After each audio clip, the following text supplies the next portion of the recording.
Rena crouched low in the narrow space between the inflated sides of the rigid boat.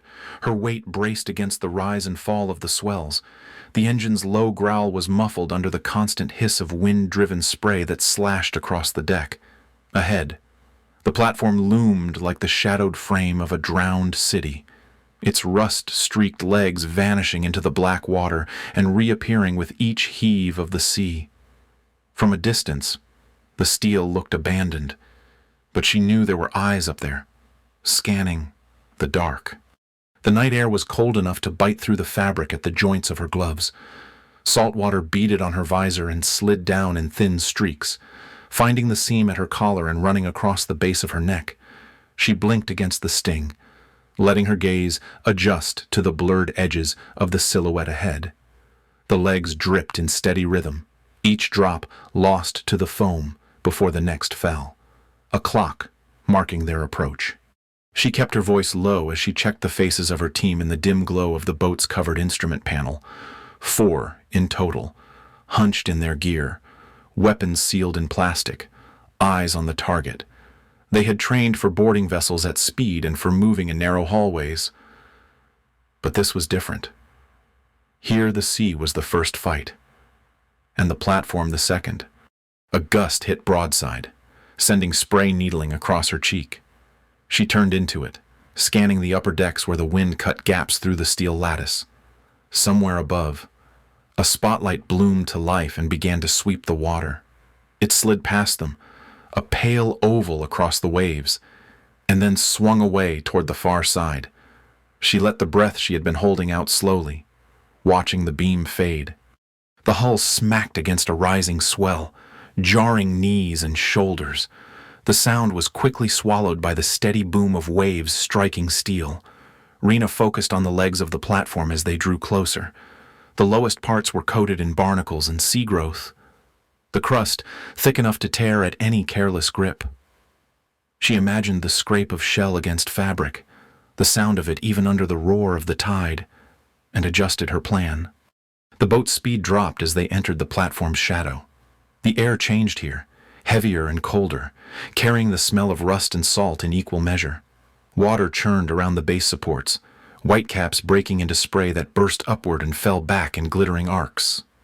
She knew that every extra second down here meant more chance of being spotted or slammed by a wave against the steel. She raised one hand, the motion sharp and deliberate, signaling the driver to cut power. The sudden quiet was filled by the churn and crash of water. A swell lifted them toward the ladder rungs welded to the nearest leg before sliding them back. Rena studied the pattern, counting under her breath, feeling for the rhythm that would let them move without fighting the water. Her boots were already soaked, the weight pulling at her steps even before she left the boat. She flexed her hands inside damp gloves, testing the grip. Salt water had worked into the seams, and she knew it would only get worse once they started the climb. The cold settled into her forearms. The slow ache, a reminder to keep moving when the moment came. One Marine shifted to test a grip on the leg, his glove coming away with threads caught on the edge of a barnacle. He gave a quiet shake of his head, and Rena nodded. She reached out herself, letting her palm rest against the cold steel.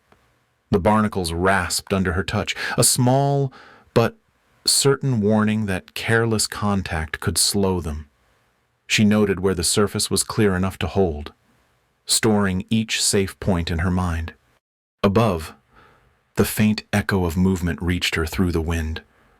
It was hard to tell if it was the creak of steel or boots on metal, but she treated it as the latter. She leaned close to the next Marine, murmured the climb order, and received a nod in return. No one asked questions. There was no need. The platform groaned as a wave struck broadside, the sound running up the legs like a shudder. Rena glanced at the spotlight's arc, now on the far edge, and felt the brief pulse of opportunity. The wind eased for a heartbeat before returning with a fresh gust. And she knew the window would be short. Salt spray blurred her visor again. She wiped it clear with the edge of her glove, eyes fixed on the narrow space between legs where the climb would begin. Every detail was set in her mind. The pull of the water, the slick steel, the barnacle edges, the pause in the patrol's light. She felt the weight of her soaked gear settle against her body, not as a hindrance, but as something to carry forward. She counted the next set of swells and saw the gap she had been waiting for. Her body leaned forward with the motion, ready to move with the rise of the water. The platform's black shape towered above, dripping salt back into the sea.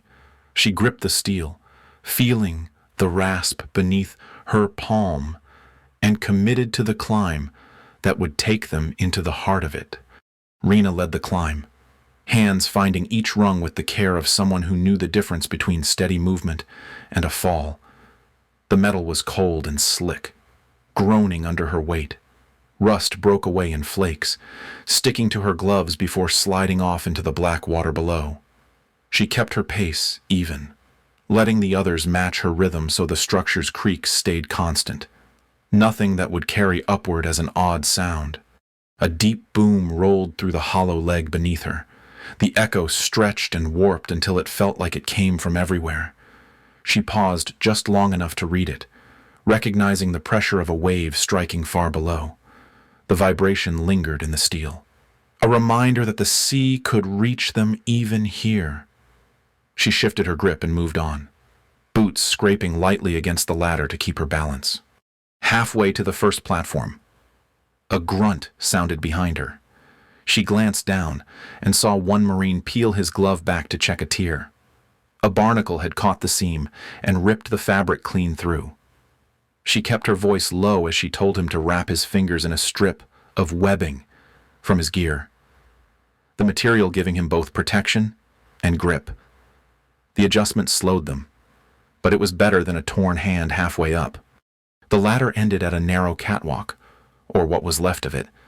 One side had collapsed into the sea, leaving a single beam no wider than her boot to bridge the gap. The beam's surface glistened with a coat of green algae, each drop of spray making it slicker. She tested it with her weight, felt it shift slightly, and stepped forward with care, letting her arms drift for balance. The others followed one by one, the steel groaning in protest but holding. Above them, the sound of movement grew sharper. Metal clanged under boots, gear rattled, and voices came in short bursts. The sounds bounced from leg to leg, making it impossible to judge distance in the usual way. Rena froze, raising her hand in signal, and tilted her head toward the noise. She listened through the wind, counting the pauses and overlaps, building a picture of the patrol's position in her mind. She gestured toward a side ladder partially hidden behind a tangle of old conduit. It wasn't a direct route, but it would take them up along the inside frame, shielded from a straight line of sight. The steel was just as rusted, but it offered better cover and would keep them out of the patrol's hearing path. One by one, they shifted across to it, each movement timed for when the wind rattled the platform enough to mask the sound. This ladder felt steeper, the rungs narrower and set unevenly. Her hands worked from memory now, finding each hold in the dim light. She kept her boots close to the steel to reduce sway, listening for any change in the patterns above. The wind carried the smell of fuel and wet metal. And somewhere deeper in the structure, a pump groaned before falling silent. The boom of waves returned, fainter now but still carrying through the steel like a pulse. She used each vibration as a marker, moving in short bursts between them. The others mirrored her pace, keeping their spacing tight but not so close that a slip would take both down. Every move was deliberate, every shift calculated to blend into the platform's natural chorus of sound and movement. They reached a horizontal beam that cut across to the shadow of the mid-level. A narrow strip of grating ran along it, leading toward a maintenance hatch half hidden behind a sagging panel. Rena stepped onto the grating, boots finding the solid spots where the mesh hadn't rusted through. The others followed, weapons still wrapped but ready to be freed at a moment's notice. The hatch was coated in salt and rust, its handle stiff under her glove. She stopped just short of touching it, leaning in to rest her ear against the cool steel. The wind faded behind her focus, and she caught the faint scrape of something inside. A boot on metal, maybe or the shift of a tool. She stayed still, reading the sound, marking its direction in her head. Her team held position behind her, the only noise the steady beat of the sea below. She let her breath slow, eyes fixed on the hatch, weighing the next move. The climb had brought them this far without detection, and the steel under her hand felt like a threshold to a different fight. In the quiet between waves, she listened again, ready to act when the moment came. The hatch opened with a reluctant groan, and warm air rolled out to meet them. It smelled of rust and diesel, thick enough to cling in the back of the throat. Rena stepped inside first, lowering herself into a narrow corridor where the light was dim and unsteady. The hatch closed behind them, muting the sound of the sea until it became a faint, distant wash. Emergency bulbs flickered inside wire cages, throwing long shadows that slid across the walls with each sway of the platform. The steel underfoot carried every vibration, the hum of machinery layered with the faint creak of shifting beams. Somewhere above, a low, muffled thump echoed through the structure. The sound warped until it no longer had a clear source. Rena paused to read it, recognizing the rhythm of suppressed gunfire. The passage narrowed, lined with thick pipes and old valve wheels crusted in flaking paint. Drops of condensation tapped against the metal in irregular beats, blending with the distant machinery. She led the team in a pace matched to the platform's own noises, each step falling in line with the clank of a chain swinging somewhere out of sight. The discipline kept their approach invisible in the mechanical chorus. A junction ahead split into two dim corridors. She studied both, listening for any difference in the sound. The right carried the faint rattle of tools, the left only the groan of the frame under strain. She signaled left, choosing the path that would keep them out of sight until they reached the mid-deck stairwell. The others adjusted without a word, their gear shifting in practiced silence. They passed a stretch of wall that had been polished smooth by years of movement, the sheen reflecting the dim bulbs in wavering lines. The air felt heavier here, carrying heat from somewhere above. It made the space feel smaller, the ceiling pressing down. Rena kept her breathing even, eyes scanning each doorway they passed for the telltale shine of movement. A faint clink came from ahead, followed by the scrape of a boot sole. She froze, raising her fist, and the team halted instantly. In the reflection of a bulkhead, she saw the edge of movement, an arm lifting a ceramic mug to a mouth. The sentry stepped into view, his attention down the hallway in the opposite direction, steam rising from his drink. Rena brought her rifle up in a smooth, controlled motion. The sound of two suppressed shots was a quick, softened crack, followed by the thud of the mug hitting the deck. The body sagged to the side, caught before it could fall and echo through the metal. The Marine, nearest her, pulled the body clear of sight, tucking it behind a support beam. The air was still again, but the platform itself kept moving around them. She felt the sway through her boots and heard it in the faint shift of gear against her vest. The smell of the sentry's drink lingered in the corridor, a faint reminder that even here, someone had been relaxed enough to stand on ready. It was an advantage they would not be given twice. They moved on, stepping over the dark pool left by the fallen mug. The floor was slick where steam condensed on the steel, forcing a slower, more deliberate pace. A distant bang sounded from above, sharp and followed by the rapid echo of boots pounding metal. It was not the slow, even rhythm of a patrol. It was urgent and uneven. Rena tilted her head to listen, catching the direction through the distorted bounce of sound. The gunfire earlier had been too far away to draw notice here, but now the disturbance was close enough that the entire upper level was shifting. The pounding moved across the deck plates overhead, converging on a single point. She recognized it as a rally movement, the kind that came after something unexpected broke routine. The corridor opened into a small junction with a stairwell climbing toward the deck above. She stopped short of it, flattening against the wall to keep out of view.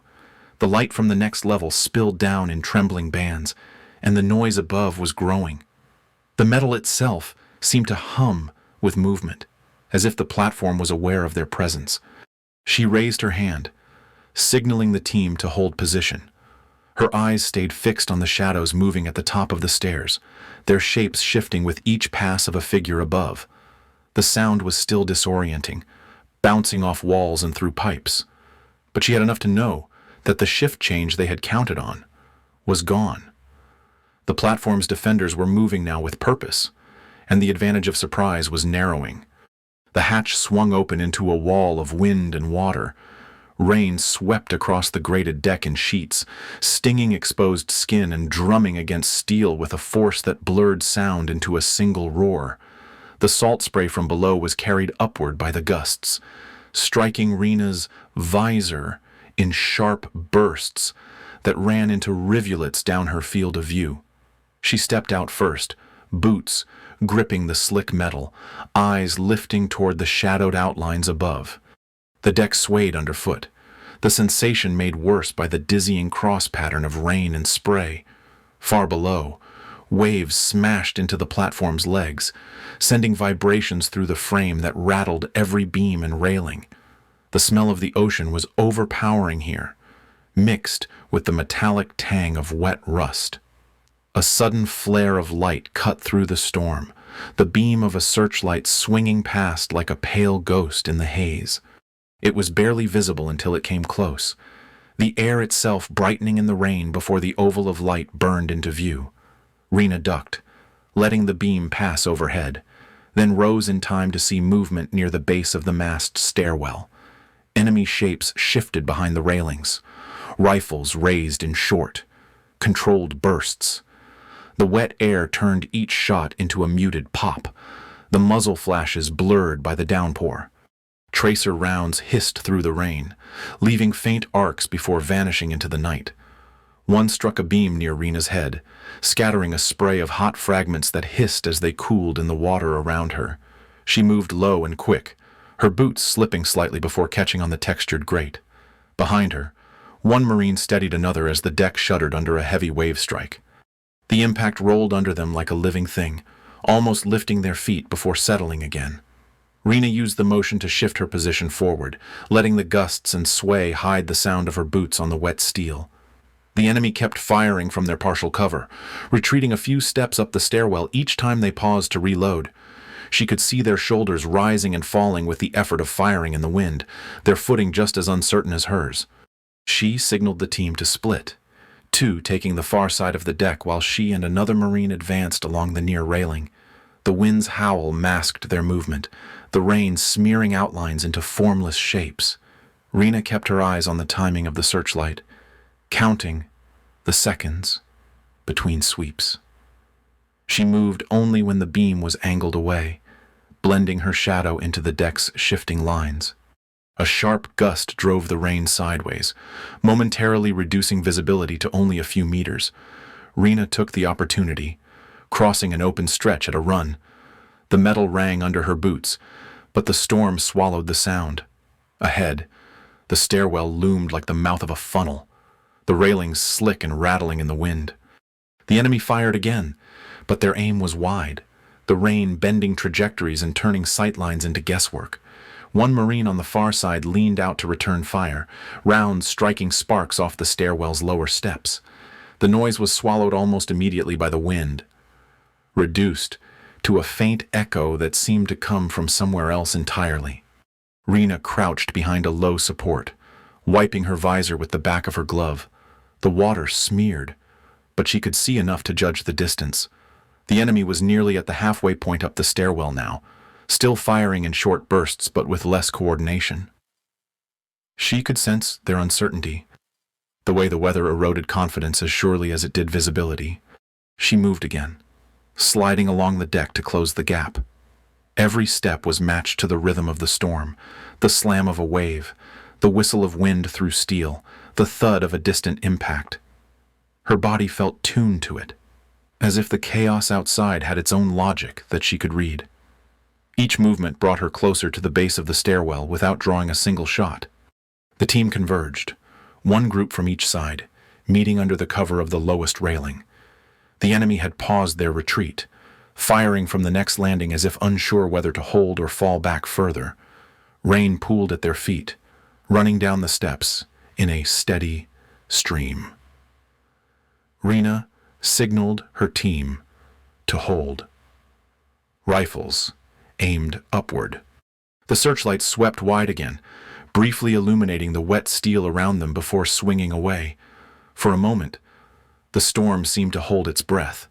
Rena felt the platform sway beneath her and saw the enemy adjust their footing in response. She let the silence hang for one heartbeat longer, then set her position at the base of the stairwell, her team locking in beside her. Above, the defenders gathered, unaware that the next move would belong to her. The spiral staircase wrapped upward along the mast like a strip of steel ribbon, glistening under the rain. Rena stepped onto the first section, the grate beneath her boots already slick with water. The wind caught at her gear, tugging straps and loose fabric, pushing her toward the railing. Above, the faint shape of the control mast swayed against the night sky, its movement slow but constant. The platform shifted under them like a ship in a long swell. Each sway changed the angle of the climb, turning a straight step into a lean into or away from the rail. The motion also altered the line of sight from the watchtower above. Rena watched for the moments when the platform's swing put them in shadow, the structure's own mass blocking the enemy's view. A crack of rifle fire came from above, the muzzle flash a brief flicker in the dark. A round struck the railing ahead, sparking and skipping into the night. Another pinged off the staircase's outer edge, the sound sharp and metallic against the steady drum of the rain. Rena flattened against the inner rail, letting the next burst pass before moving again. The gunner's fire was controlled, aimed to keep them pinned more than to hit.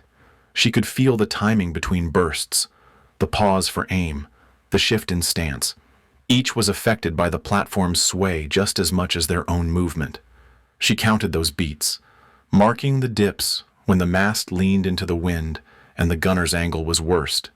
She signaled a short rush forward, boots hitting the steel in quick succession. The sound was lost under the wind's howl and the rain hammering the mast. They gained 2 full turns before another burst rang out, the rounds snapping past and striking the steps behind them. The sparks flared briefly, then were swallowed by the dark and wet. The higher they climbed, the more the wind pressed against them. It clawed at their backs when they faced inward, shoved at their chests when they turned toward the outer rail. Water streamed down the steps, carrying flakes of rust that left streaks across her gloves. Rena adjusted her grip often, aware that any slip here would have no recovery. They reached the last curve before the landing, the control room's glass walls fogged and streaked with rain. Inside, shadows moved, blurred by condensation and distortion. A figure passed close enough to leave a handprint on the glass, palm sliding down before vanishing. The image stuck in her mind as both a warning and a target. The gunner shifted his position, the change in angle sending rounds into the outer rail instead of the steps. The metallic ring vibrated under her hand, the shock carrying through the structure. Rena waited for the next sway. The moment when the mast's lean forced the gunner to adjust his footing. As soon as it came, she pushed upward, her team following in a tight line. They hit the landing together, one Marine taking the outer side to cover the watchtower angle while Rena and another closed on the door. The handle was slick and stiff, but it turned with a hard pull. Inside, the air was warmer, the smell of wet metal mixing with the sharp scent of electronics. The defenders reacted fast, but not fast enough. Suppressors turned the shots into low, flat cracks. The sound was swallowed almost immediately by the wind battering the glass. One defender staggered into a desk, knocking over a radio that never had time to send. Another dropped near the far wall, his rifle clattering against the glass before sliding to the floor.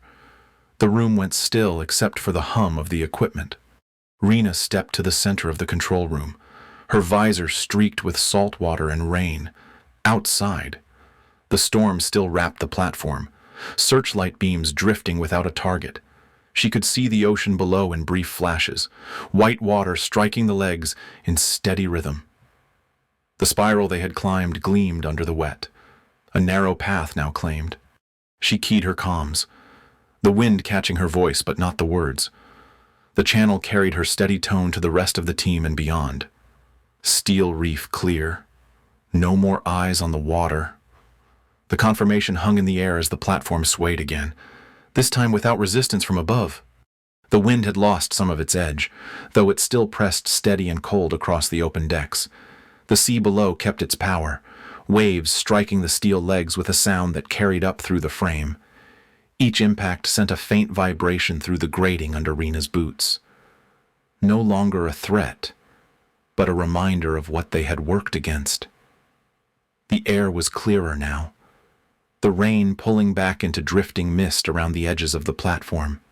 Marines were posted across every level, their silhouettes visible at hatches, along railings, and beside the stairwells. Some stood watch over the open water. Others checked gear or shifted positions to cover blind spots. The movement was measured and deliberate, each position chosen to hold the ground they had taken. There was no rush in their steps now, only the quiet efficiency that came with knowing the fight was over. Rena leaned against the top rail, her visor streaked with the last traces of salt water. The droplets dried quickly in the wind, leaving clear glass that let her see the horizon without distortion.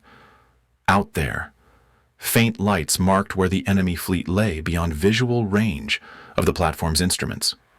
She knew they would be searching for answers they could no longer get from here. The platform itself had shifted in her mind. It no longer felt like an alien construct rising from hostile water. The groans of the steel under strain were still there, but they carried a different weight now, more like the steady breathing of something at rest.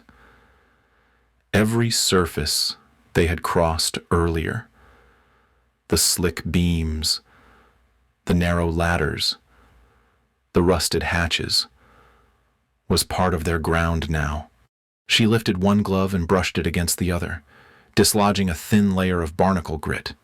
It fell away in tiny fragments, scattering into the wind before vanishing into the dark water below. She remembered the first grip she had taken on the platform, the rasp of those shells threatening to tear her glove open. Now they were nothing more than remnants of a hazard overcome. The air tasted different without the constant spray driven into it. The visor that had been a shield against stinging salt now felt like a window opened to a wider view. The scent of rust was still strong, but it mingled with the cleaner edge of the sea after rain. Rena took a slow breath and let it settle, her shoulders easing for the first time since the climb began. Below, the tide had started to fall, exposing more of the platform's legs to the air. They rose from the sea like the bones of a massive creature, pitted and dark where the water had hidden them. Each barnacle cluster stood out in sharp relief, a map of where the ocean had pressed hardest. In another hour, the waves would strike lower still, and the structure's full shape would show. Her comms stayed quiet except for the occasional check-in from a posted Marine. The words were short and practical, confirming clear lines of sight and secured points. There was no edge of strain in the voices now, only the solid calm that came with holding a position. It was the sound of control settling into place. Rena's gaze moved from the horizon back to the platform itself. The stairwells, once echoing with enemy boots, were empty. The grating that had been slick with rain and spray now shone under the lights, water dripping steadily into the sea. Every corner of the structure carried signs of the night's work, from the scuffs on the railings to the clear glass of the control room above. The wind shifted, carrying with it the deep, hollow sound of water moving between the legs.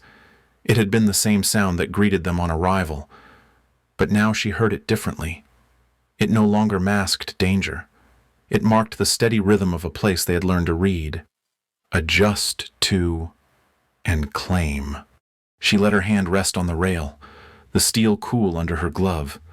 From here, the ocean looked less like an obstacle and more like part of the platform's armor, wrapping it in motion and sound. The lights on the horizon were still there, but distant and unmoving. The storm's last edge was breaking apart overhead. The tide continued to drop, the waterline sinking to reveal more of the legs, streaked with rust and growth. They stood solid against the retreating waves, unshaken now that the worst had passed. In their shape, she saw the same endurance in her team and in herself. Steel Reef was under marine control, and the sea could do nothing but move around it. You have walked with Rena from the first salt spray on her visor to the final moment when Steel Reef stood steady under her watch. You have felt the weight of wind, the pull of the tide, and the rhythm she learned to read until the platform became hers. This was never about glory or being seen. It was about holding ground in the face of shifting forces, about knowing your worth without needing an audience. Rena's strength came not from the fight alone, but from her ability to adapt and endure where others might falter. Take a moment to think about where you have done the same in your own life. If this story spoke to you, share your thoughts in the comments and follow for more quiet, powerful stories that leave their mark long after the storm has passed.